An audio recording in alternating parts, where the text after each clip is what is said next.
Charlie est né le 4 janvier.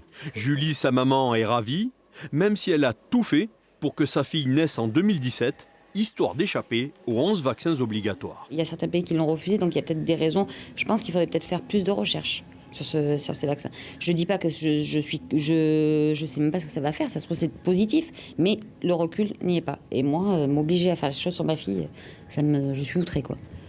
Il y a aussi les mamans favorables à la vaccination et d'autres, la majorité, qui voudraient simplement en savoir plus. Moi, je fais confiance. Pour les vaccins, je fais confiance aux médecins.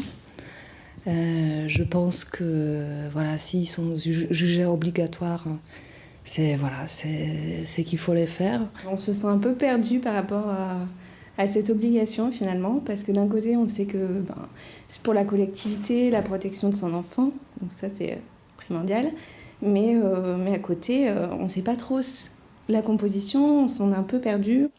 Pour rassurer les parents, les médecins de Saint-Roch font un gros travail d'explication, un dialogue indispensable, surtout depuis l'extension de la vaccination. On a toujours des questions autour des adjuvants, autour des effets indésirables éventuels des vaccins. Donc on a maintenant des arguments solides, scientifiques. Donc notre rôle, c'est aussi de désamorcer les fausses rumeurs, de mettre fin à la désinformation. Et donc les parents comprennent tout à fait les arguments quand ils sont en bonne alliance avec leur médecin. Ici, les pédiatres sont unanimes.